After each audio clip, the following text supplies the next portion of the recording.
자, 천간이랑 지지가 있었어요. 천간은 사주팔자 중에서 겉면에 들어가는 네 가지 특성을 얘기하는데 이게 바로 성격이고요. 천간에 드러난, 즉 생일에 드러난 글자가 바로 일간인데요. 일간이 한 사람의 성격에서 내가 가장 많이 가지고 있는 비율, 나 자신을 얘기하는 거예요. 예를 들면은요, 어떤 사람이 촛불로 태어났어요. 정화로 태어났으면 뭐 예를 들어 정묘일주예요. 그러면 이 사람이 정화를 천간에, 즉 일간에 두고 있는 사주인데 정화를 가장 많이 갖고 있는 거예요. 정화의 특성을. 근데 마음이 바로 지지였잖아요. 자신의 마음, 자신의 가치관, 내 자리가 바로 지지다. 그러면 천간이 중요할까, 지지가 중요할까 했을 때 천간은 겉면으로 드러나는 특성이기 때문에 우리 한 사람을 판단할 때 첫 대면에서 한 5분 정도 대화해보면 이 사람의 성향이 파악이 되잖아요. 저 사람 성격이 외향적이다. 일단 말을 많이 하시고 되게 미소도 많고 활달하시면은 그 사람의 성향을 좋게 평가를 하고, 조금 내향적인 사람을 이 사회에서는 조금 부정적으로 보는 특성이 있잖아요. 내향적인 성격의 사람들은 거의 다 천간, 겉면에 드러난 성향이 추운 성향, 조우가 추운 성향이 바로 내향적인 성향이고, 목이랑 불이 많은 경우, 천간에 많이 드러난 경우는 표현이 많은 사주를 우리가 적극적이다, 뭐 동적이다 이렇게 좋게 평가를 하잖아요. 근데 겉면에 드러난 모습만으로는 한 사람의 근데 나 저 사람이랑 대화했는데 너무 잘 통하잖아. 예를 들어서 대화할 때마다 저 사람이랑 코드가 너무 잘 맞아. 그럼 우리 저 사람이랑 나랑 진짜 이제 잘 될 것 같아 이렇게 생각했어. 예를 들어서. 근데 천간에 드러난 모습만 맞았던 거예요. 성격만 맞는 거지. 이 사람이 만약에 지지가, 저는 금속 성향이 강해서 억제된 성향이 있고 듣는 성향이 많은데, 저 반대편 사람은 지지에 목 성향이 강한 거예요. 목 성향이랑 목화 성향이 강한 거예요. 천간 성격은 맞아도 가치관 자체가 아예 다르면 이 사람들은 지지 마음궁합이 안 맞는 경우입니다. 그러니까 안 맞는 경우예요. 겉면으로 드러난 모습으로는 맞았는데 생각적으로는, 가치관은, 사고방식 자체는 정반대인 거죠. 그래서 두 분이 안 맞는 경우는 바로, 그래서 궁합에서 봤을 때 천간 궁합을 1번으로 보지만 사실 가장 중요한 부분이 바로 지지다.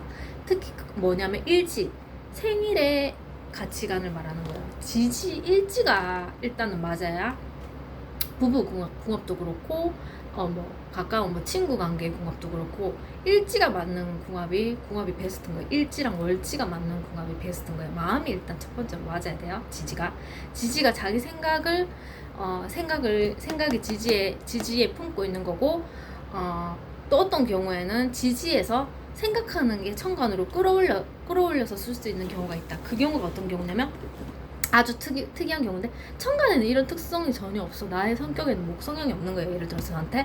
근데 지지에 제가 해묘미 삼합이 있는 거예요. 그러면 해묘미 삼합을 시켜서 이 중간 글자 왕지의 봉기를 끄집어내서 목기를 천간의 하나의 특성으로 쓸 수 있다고 그랬어요. 삼합의 특성이었고요.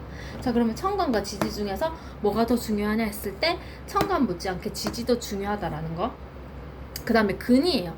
제가 블로그에 글 썼을 때 근이 강하다라는 표현을 쓰잖아요. 신약 사주긴 사주지만 근이 강해서 좋습니다라는 표현이 있습니다. 근은 뿌리예요. 그럼 자신의 뿌리가 어떻게 내려가 있느냐가 근인데, 예를 들어서 조규성 축구선수 사주예요. 이분은 축월의 임수일간인데, 임신일주인데, 축이 임수의 기운을 살짝 막았기 때문에 신약해진 사주인데 추운 사주예요. 조우가 추운 사주고 신약 사주지만, 신약 사주를 무조건 나쁘게 보는 건 아니지만 신약 신강을 봤을 때 신강 사주가 조금 더 좋은 사주다.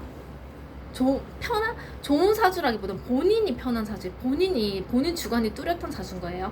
근데 조규성 축구 선수도 보기보다 강한 사주인 게 임신일주잖아요. 임수의 기운이 신중에 임수가 있거든요.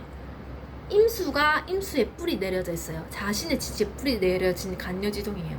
겉보기보다 강한 성격입니다. 그리고 축중에 개수가 있어요. 월축중의 개수는 바로 임수의 겁재의 뿌리를 내려진 사주로, 신약 사주지만 일지랑 월지에 자신의 근을 뿌리 내려진 사주를 근이 강한 사주라고 하거든요. 그리고 또 어떤 경우가 있냐면, 어떤 연예인 사주인데 이분도요, 수월의 병화인데, 수월에 태어난 병화인 거예요. 태양인데 태양이 다른 산맥의 기운으로 다 설기가 된 그 신약 사주인데 그래도 근이 있느냐 근을 보는 거예요. 이 사람 신약 사주라서 좀 힘든데 기술이 많지만은 일간이 신약하다. 신체가 몸이 작은 사주라는 거예요.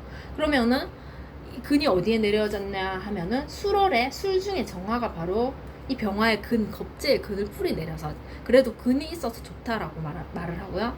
그 다음에 무근일 경우를 얘기하는 거예요. 무근은 말 그대로 근이 없다라는 경우인데 사주가 신약 사주인데다가 근까지 없으면 정말 힘듭니다. 무슨 말이냐면요. 예를 들어서 이 사람이 촛불로 태어난 사람인데 나머지 자기가 갖고 있는 경우 예를 들어 어떤 성분이 있냐면 신월에 정하고 추운 성향이 금수가 강한 사주인 거예요. 그러면 이 사람한테 일단은 이 촛불이 펼쳐야 되는데 근이 없어. 밑에 내려간 근도 없어서 지금 너무 약한 상태예요. 어디에 근을 내려야 할지 모르는 상태고 차가운 기운인 금수가 상대적으로 기운을 다 가져가서 기운이 다 설기돼서 지금 어떻게 할 수 없는 상태인데 실상은 천간에 촛불이 드러나서 이 사람 불인 건 확실하잖아요. 근데 그 어디에도 불이 없어서 근이 없는 상태인 거예요. 극신약인 거예요. 그럼 이 사람 어떤 특성이냐면 분명히 저 사람과 대화했을 때 저 사람 불 같았는데 내면에도 그렇고 어디에도 이 사람을 생존해줄 불이 없는 거예요. 그러면 약간 언행 불일치 사람 말이 바뀔 수도 있지만 약간 조금 신뢰를 하기가 어려운 그런 면이 있습니다. 본인 스스로 확신을 못 가지는 거죠. 불이 어디 있는지 알 수 없기 때문에 묵은 상태인 거죠.